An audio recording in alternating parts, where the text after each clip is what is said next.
ನಮಸ್ಕಾರ, ನಾನು Pooja. Welcome back to our YouTube channel Poorna vlogs.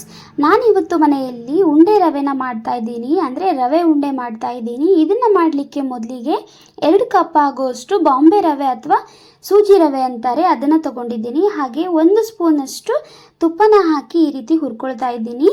ಉಂಡೆ ರವೆ ಮಾಡಲಿಕ್ಕೆ, ಅಂದರೆ ರವೆ ಉಂಡೆ ಮಾಡಲಿಕ್ಕೆ ನಾವು ರವೆನ ಯಾವ ರೀತಿ ಪರ್ಫೆಕ್ಟಾಗಿ ಹುರಿತೀವಲ್ಲ ಅದ್ರ ಮೇಲೆ ಡಿಪೆಂಡ್ ಆಗಿ ಉಂಡೆ ರವೆ ಬರುತ್ತೆ ಅಂತಲೇ ಹೇಳ್ಬೋದು.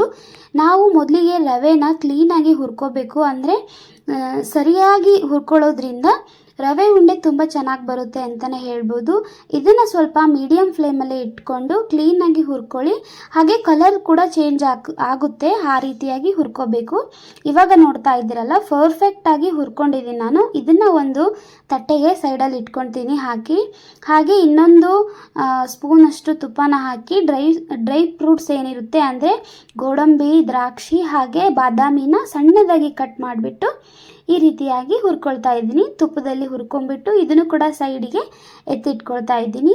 ಹಾಗೆ ಇವಾಗ ನೋಡ್ತಾ ಇದ್ದೀರಲ್ಲ, ಕಲರ್ ಸ್ವಲ್ಪ ಚೇಂಜ್ ಆಗಿದೆ, ಅಂದರೆ ತುಂಬ ಹೊತ್ತೋ ರೀತಿಯಾಗಿ ಹುರ್ಕೊಳ್ಳೋದು ಬೇಡ. ಈ ರೀತಿಯಾಗಿ ಹುರ್ಕೊಂಡು ಒಂದು ತಟ್ಟೆ ಹಾಗೆ ಮತ್ತೊಂದು ಕಪ್ ಆಗೋಷ್ಟು ಕೊಬ್ಬರಿ, ಅಂದರೆ ಹಸಿ ಕೊಬ್ಬರಿನ ತುರ್ಕೊಂಡು ಇಟ್ಕೊಂಡಿದ್ದೀನಿ. ಒಣ ಕೊಬ್ಬರಿ ಕೂಡ ಹಾಕ್ಬೋದು. ನಾನಿಲ್ಲಿ ಹಸಿ ಕೊಬ್ಬರಿನ ಬಳಸಿ ಈ ರೀತಿಯಾಗಿ ತುಪ್ಪದಲ್ಲೇ ಹುರ್ಕೊಳ್ತಾ ಇದ್ದೀನಿ. ಹಾಗೆ ಇಲ್ಲಿ ನೋಡ್ತಾ ಇದ್ದೀರಲ್ಲ, ನಾನು ಏನು ಹುರಿದಿಟ್ಕೊಂಡಿದ್ದೆ ರವೆ ಹಾಗೆ ಡ್ರೈ ಫ್ರೂಟ್ಸ್ ಮತ್ತು ಕೊಬ್ಬರಿನ ಒಂದು ಕಡೆ ಇಟ್ಕೊಂಡು ನಾನು 2 ಕಪ್ ರವೆ ತೊಗೊಂಡಿದ್ದೆ. ಇವಾಗ ಅದೇ 2 ಕಪ್ಪಲ್ಲಿ ಸಕ್ಕರೆನ ತೊಗೊತಿದ್ದೀನಿ. ಹಾಗೆ 1 ಕಪ್ ಆಗೋಷ್ಟು ನೀರನ್ನು ಹಾಕಿಬಿಟ್ಟು 1 ಎಳೆ ಪಾಕ ಬರೋ ರೀತಿ ಇದನ್ನು ಪಾಕ ಮಾಡ್ಕೋಬೇಕು. ಇವಾಗ ನೋಡ್ತಾ ಇದ್ದೀರಲ್ಲ, ಇನ್ನೂ ಬಂದಿಲ್ಲ ಪಾಕ. ಸೊ ಇನ್ನೊಂದು ಸ್ವಲ್ಪ ಬರಲಿ ಅಂತ ಹೇಳಿಬಿಟ್ಟು ಉರಿನ ಸ್ವಲ್ಪ ಮೀಡಿಯಮ್ ಫ್ಲೇಮಲ್ಲೇ ಇರಲಿ, ಇಲ್ಲ ಅಂದರೆ ಪಾಕ ತುಂಬ ಬೇಗ ಬಂದುಬಿಟ್ಟು ಅದು ಕ್ಲೀನಾಗಿ ಬರೋಲ್ಲ, ಅಂದರೆ ನಾವು ಉಂಡೆ ಮಾಡಲಿಕ್ಕೆ ಗಟ್ಟಿಯಾಗಿ ಬರುತ್ತೆ ಅಂತ ಹೇಳಿಬಿಟ್ಟು ನಾನಿವಾಗ ಸ್ವಲ್ಪ ಮೀಡಿಯಮ್ ಫ್ಲೇಮ್ ಮಾಡೋದು, ಸ್ವಲ್ಪ ಹೈ ಫ್ಲೇಮ್ ಮಾಡೋದು ಮಾಡಿಬಿಟ್ಟು ಆರಿಸ್ಕೊಳ್ತಾ ಇದ್ದೀನಿ. ಹಾಗೆ ಇವಾಗ ನೋಡ್ತಾ ಇದ್ದೀರಲ್ಲ, ನಾನೇನು ತೋರಿಸಿದ್ದೆ ಅವೆಲ್ಲ ಐಟಮ್ಸ್ನ ಇದರಲ್ಲಿ ಹಾಕಿಬಿಟ್ಟು ಕ್ಲೀನಾಗಿ ಕಲಿಸ್ಕೋಬೇಕು. ಕಲಿಸ್ಕೊಂಡು ಲೋ ಫ್ಲೇಮಲ್ಲಿ ಉರಿನ ಇಟ್ಕೊಂಡು ಇದನ್ನು ಸ್ವಲ್ಪ ಕುದಿಸ್ಕೋಬೇಕು.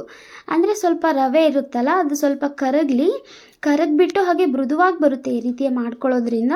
ಕೆಲವೊಬ್ಬರು ಹಾಲನ್ನು ಹಾಕಿಬಿಟ್ಟು ಮಾಡ್ಕೊಳ್ತಾರೆ ಡೈರೆಕ್ಟಾಗಿ. ನಾನು ಸ್ವಲ್ಪ ಅದನ್ನ ಕುದಿಸ್ಬಿಟ್ಟು ಈ ರೀತಿಯಾಗಿ ಆರಿಸಿದ್ದೀನಿ. ಸ್ವಲ್ಪ ಅದು ಆರಿದ ಮೇಲೆ ನೋಡ್ತಾ ಇದ್ದೀರಲ್ಲ, ಕೈಗೆ ಒಂಚೂರು ಅಂಟ್ಕೊಳ್ತಾ ಇಲ್ಲ ಉಂಡೆ. ಪರ್ಫೆಕ್ಟಾಗಿ ನಾವು ಕೆಲವೊಬ್ಬರು ನೀರು ಹಚ್ಚಿಬಿಟ್ಟು ಹಾಲು ಹಚ್ಚಿಬಿಟ್ಟು ಉಂಡೆ ಕಟ್ತಾರೆ.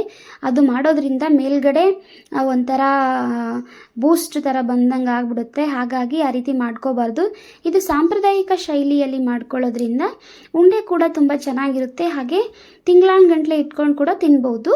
ಇವಾಗ ನೋಡ್ತಾ ಇದ್ದೀರಲ್ಲ, ಉಂಡೆನ ನಾನು ಒಂದೊಂದಾಗಿ ಉಂಡೆನ ಮಾಡ್ತಾಯಿದ್ದೀನಿ. ಈ ರೀತಿ ಮಾಡಿಬಿಟ್ಟು ಒಂದು ಪ್ಲೇಟಲ್ಲಿ ಸ್ವಲ್ಪ ಆರಿಸಿದಾದಮೇಲೆ ಒಂದು ಡಬ್ಬಿಲಿ ಹಾಕಿ ಸ್ಟೋರೇಜ್ ಮಾಡ್ಕೊಳ್ಳೋದು ಅಂತಲೇ ಹೇಳ್ಬೋದು. ಇವಾಗ ನಾನು 2 ಕಪ್ ಉಂಡೆಯಲ್ಲಿ ಒಂದು 10ರಿಂದ 15 ಅಥವಾ 12ರಿಂದ 15 ಉಂಡೆ ಆಗಿದೆ. ನೋಡ್ತಾ ಇದ್ದೀರಲ್ಲ ಒಳಗಡೆ ಎಷ್ಟು ಚೆನ್ನಾಗಿ ಬಂದಿದೆ ಅಂತ ಹೇಳಿ. ತುಂಬ ರುಚಿಯೇ ಆಗಿತ್ತು. ಸಕ್ಕರೆ ಕೂಡ ಪರ್ಫೆಕ್ಟಾಗಿ, ಸಿಹಿ ಜಾಸ್ತಿನೂ ಆಗಿರಲಿಲ್ಲ, ಸಿಹಿ ಕಮ್ಮಿನೂ ಆಗಿರಲಿಲ್ಲ, ತುಂಬ ಕರೆಕ್ಟಾಗಿ ಬಂದಿತ್ತು ಅಂತಲೇ ಹೇಳ್ಬೋದು. ಇವಾಗ ಇದನ್ನು ಆರಿಸ್ಬಿಟ್ಟು ಇನ್ನೊಂದು ಡಬ್ಬಿನಲ್ಲಿ, ಅಂದರೆ ಸ್ಟೀಲ್ ಡಬ್ಬಿ ಬರುತ್ತಲ್ಲ ಅದರಲ್ಲಿ ಹಾಕಿಬಿಟ್ಟು ಸ್ಟೋರೇಜ್ ಮಾಡ್ಕೊಳ್ತಾ ಇದ್ದೀನಿ. ಈ ವಿಡಿಯೋ ಸ್ವಲ್ಪನಾದರೂ ಇಷ್ಟ ಆಗಿದ್ರೆ ಹಾಗೆ ಹೆಲ್ಪ್ಫುಲ್ ಅನಿಸಿದ್ದೆ ಪ್ಲೀಸ್ ಒಂದು ಲೈಕ್ ಕೊಡೋದನ್ನು ಮರಿಬೇಡಿ.